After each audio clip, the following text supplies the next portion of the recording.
diálogo e não um debate, como está em moda na internet, que as pessoas pedem para você dar respostas que lacrem. A minha vontade é que nenhuma pergunta ou resposta que nós tivéssemos um para o outro lacrasse. Que ninguém terminasse o livro dizendo: venci, derrotei, a minha posição é a melhor, eu tenho a chave, você não tem. A minha vontade é que ambos saíssemos, ainda com as nossas convicções, mas apresentando a nós e ao público uma clareza do porquê o Padre Fábio é um homem de fé e porque eu não sou uma pessoa de fé.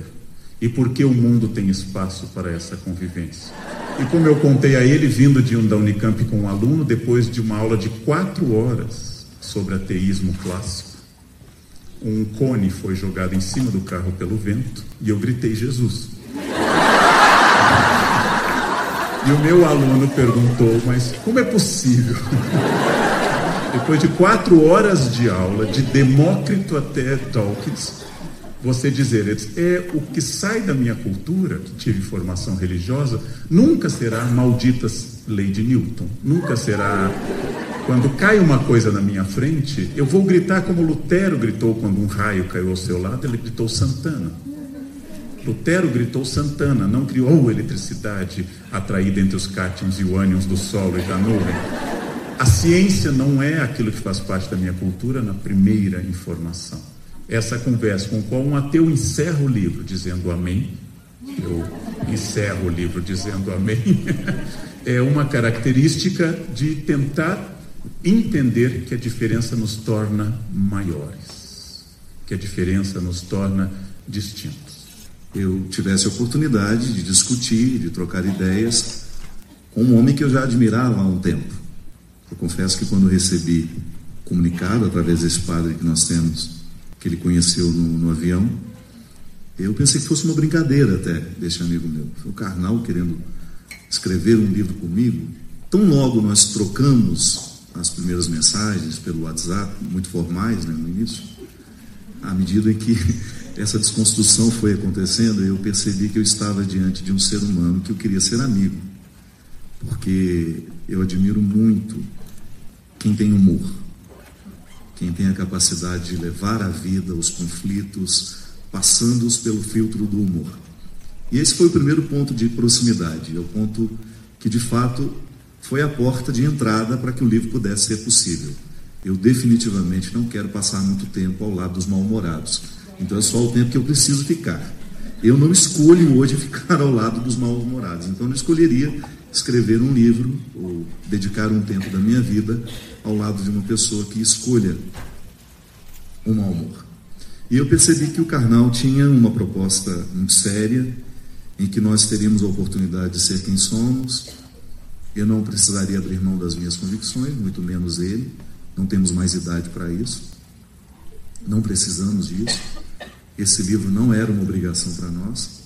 E à medida que nós começamos a construir esse vínculo, que eu poderia dizer hoje que eu tenho no Karnal, uma pessoa que, apesar de não conviver muito com ele, é uma pessoa da minha confiança.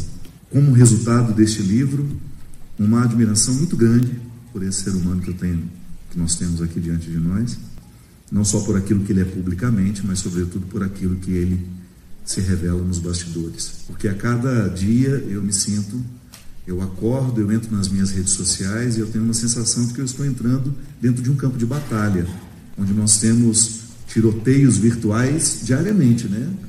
Um dia a gente escolhe uma pessoa e nós vamos a partir dos nossos perfis falsos, onde nós temos uma bandeirinha do Cruzeiro, uma bandeirinha do Atlético, uma bandeirinha do Corinthians, ou uma carinha da Dilma, uma carinha do Lula, e nós vamos ali, atrás desses esconderijos virtuais, atacar as pessoas. E eu fiquei hoje pensando sobre isso, como eu gostaria de contrariar essa regra, como eu gostaria de não participar deste mundo, porque isso não é um mundo que me agrada. Se eu tivesse o direito de criar a minha vila, hoje eu criaria, sabe, o lugar onde eu pudesse ter o direito de estar com os diferentes, sem precisar ser crucificado por isso. Eu sempre acreditei na possibilidade de viver numa rua onde todos creem diferente, mas a gente almoça no mesmo restaurante. A gente reza em igrejas diferentes, ou então a gente se encontra com aqueles que não rezam, que não cultuam absolutamente nada, e a gente ter a oportunidade de conviver. Eu acho que é o mínimo. O Karnal disse isso muito bem. Hoje essa divisão que nos separa o tempo todo, nós e eles, isso é de uma imbecilidade absurda, porque nos desumaniza. Eu descobri que é muito bom a gente discutir com pessoas que sabem mais do que você. E eu não tenho nenhum constrangimento de dizer que eu aprendi muito sobre o catolicismo conversando com o Karnal. Não é sempre que você tem à sua disposição um professor com essa capacidade de dizer, de esclarecer. Ele é muito didático. Então eu aprendi muito sobre o catolicismo com ele, o que para mim foi uma surpresa. E ele foi muito honesto já no início da nossa conversa, quando eu perguntei para ele em que momento que ele desistiu da fé. Aquela honestidade foi absolutamente contagiante. Eu gosto das pessoas honestas. Porque um dia a gente estava conversando pelo WhatsApp e ele falou assim: não vai demorar muito, vão dizer que a sua síndrome do pânico é por causa do seu encontro comigo. Acho honesto abrir-se ao público e sei que o Padre Fábio pagou um preço por isso também. Porque as pessoas querem gurus de aço, querem gurus de diamante, e não querem pessoas, né? E eu acho isso muito interessante. Eu começo vou fazer só mais uma intervenção, porque depois teremos o espaço dos autógrafos. O subtítulo que a Planeta escolheu é muito bom, é comercial e ao mesmo tempo é honesto, e diz no livro: uma conversa sem rodeios entre um historiador ateu e um padre católico. E eu queria usar esse exemplo, porque eu fui inundado de e-mails, mensagens, dizendo que padre católico é pleonasmo. E como eu sou professor, eu disse: não, há padres maronitas, há padres melquitas, há padres ortodoxos, há padres de coptas, há padres da Igreja Católica Brasileira. A palavra padre, pai, ela se aplica a quase todos os ritos latinos e a maioria dos ritos orientais. E eu explicava isso. Mas também vem o e-mail: idiotas, vocês não sabem que todo padre é católico, imbecis, discutem Deus. Aí não dá para... É a palavra não. E aí não dá para continuar a conversa. Eu pensei, se a pessoa, ao descobrir o que ela acha ser um erro, mas que não é, porque poderia haver um erro, mas que não é, ao invés de notar: acho que vocês usaram um pleonasmo vicioso e seria um prazer corrigi-lo na próxima edição, ela já vem marcando. Por quê? Essa agressividade nasce da insegurança das pessoas. Essa agressividade nasce exatamente do contramodelo da história de Jesus, que é capaz de comer com Zaqueu, que é capaz de comer com publicanos, que é capaz de entrar em qualquer casa, porque ele está convicto de quem ele é. Estando convicto de quem ele é, a presença do outro não o perturba. Que é graças ao fato que você é diferente de mim, que você é bom, que você é interessante, e que o mundo é um mosaico, que o mundo é uma conjunção de muitas e muitas pessoas. Seria um horror se todos fossem iguais. E quando eu vejo pessoas querendo forçar o outro a ser igual, eu sei que estou diante de alguém perigoso, seja ele ateu, fundamentalista, religioso, carnívoro, vegetariano, petista, PSDBista. É sempre alguém perigoso, sempre alguém perigoso. E na minha percepção do mundo neste momento, o mal sempre vem travestido de bem. Eu não lhe ataco porque você é ruim, eu lhe ataco porque eu quero o seu bem. As pessoas que mais mataram na história queriam o bem da humanidade. Queriam destruir os judeus que causavam mal na Alemanha, queriam destruir os hereges da Espanha inquisitorial, queriam destruir os que não aceitavam o ateísmo oficial do Estado na União Soviética, na China ou na Cuba de Fidel. Ou seja, eram autoridades que não aceitavam a diferença. E a grande questão hoje, que está contida num homem louco que atira sobre uma multidão em Las Vegas, em violências de rua em Barcelona, em agressões a todo instante, em ataques de toda ordem, na permanência das grandes imbecilidades humanas como o racismo.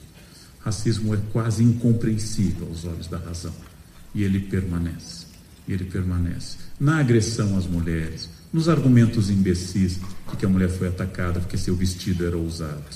O vestido jamais estuprou uma mulher na história. Um biquíni jamais estuprou uma mulher. Não, são homens que fazem isso. E para tirar essa responsabilidade, eu vou construindo explicações do bem. Eu quero o seu bem. Como eu disse aos alunos hoje de manhã, é só assim que você entende que a Inquisição tinha como lema misericórdia e justiça, e não mata e queima. A Inquisição dizia misericórdia e justiça, e que no livro de 1984, brilhante, de George Orwell, o grande irmão não quer te destruir, ele quer que você entenda que ele está certo, e que 4 é 3. Ele quer convencê-lo disso para o seu bem. As pessoas que querem o meu bem geralmente são as mais violentas, são as mais agressivas. Eu tenho que entender que o mundo é diverso de mim. Eu tenho que entender que nem todos são como eu.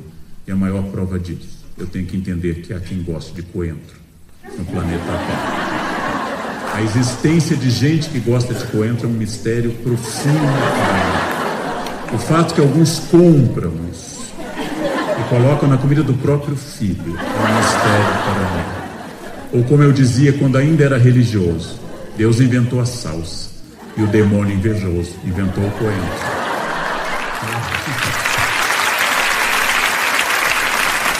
E que a grande lição que eu admiro no Evangelho, apesar de não ser religioso, é que Jesus procurou prostitutas, procurou samaritanos, procurou excluídos. Hoje procuraria transexuais. Hoje procuraria pessoas diferentes. Jesus tinha horror às pessoas de bem. Ele detestava os fariseus.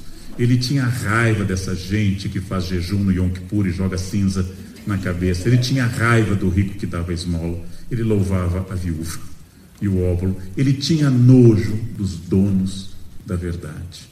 Ele tinha nojo. E por isso que o versículo, conhecereis a verdade, e a verdade vos libertará, vem logo após o perdão à adúltera, porque a verdade só pode ser encontrada no perdão e não na imposição da sua verdade. É quando eu diminuo o meu eu, que eu entendo o outro, que então eu conheço a verdade. A verdade vem no episódio da adúltera. Onde estão os que te condenavam? Ou seja, essa grande lição. Minha admiração por líderes religiosos e suas ideias, minha admiração pelos fundadores do jainismo, minha admiração por Jesus, minha admiração por grandes líderes religiosos como Abraão, está nessa percepção. Deus não é a cena. Deus é uma vivência orgânica que alguns têm e transformam a sua vida para melhor. O resto seria mais coerente que fossem ateus. Seria bem mais coerente que fossem ateus. O mundo seria um lugar melhor se os não religiosos de verdade se assumissem como não religiosos. Mas se você não tem fé, de alguma forma você precisa de uma salvação histórica, que é a possibilidade que nós temos de significar a vida.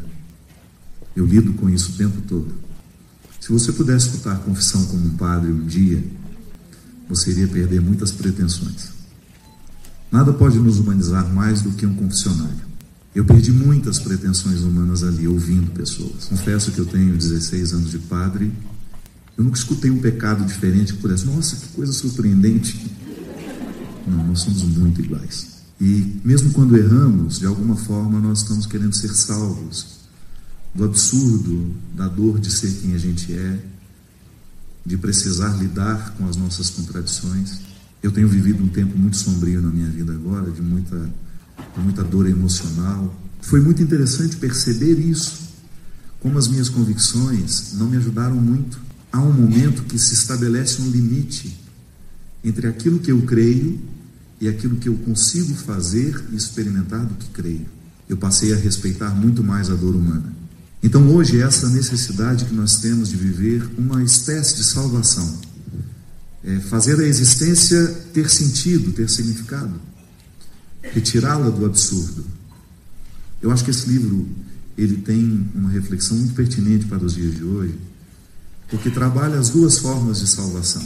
Eu, sob a perspectiva de um homem de fé, eu acredito nessa transcendência que me eleva, que me faz dar conta da minha finitude, das minhas impermanências, das minhas incompletudes, E o carnal, com a capacidade que ele tem de significar a história, de recrutar os valores humanos, que depois, se você quiser, você derrama a cauda da fé, mas um valor humano, na sua crueza, ele é naturalmente religioso, porque ele liga as pontas, ele traz coerência. Uma pessoa, quando consegue viver de maneira aristotélica, a gente até termina o livro assim, a partir de um código de conduta, onde a vida virtuosa seja buscada, seja valorizada, e todos os desdobramentos dessa vida virtuosa me colocando ao lado do outro de forma respeitosa. Então essa busca escatológica, amarrada a essa busca histórica, dá direito de todos nós estarmos aqui, crentes e descrentes. E ali naquele momento inaugura-se uma antropologia teológica diferente de até então, que é justamente a identificação do humano com o sagrado. Quando Jesus diz: toda vez que você estiver diante de um homem necessitado, eu estarei ali. Então nós começamos a perceber que essa identificação do humano com o sagrado não pode ter essa cisão mais, nem conceitual nem existencial. Compreender o outro como um território sagrado é uma regra básica para a vida. E volto a dizer, apenas com o conceito de salvação histórica, isso já lhe dá uma obrigação de ser assim, de reconhecer o outro como um território que eu não posso banalizar.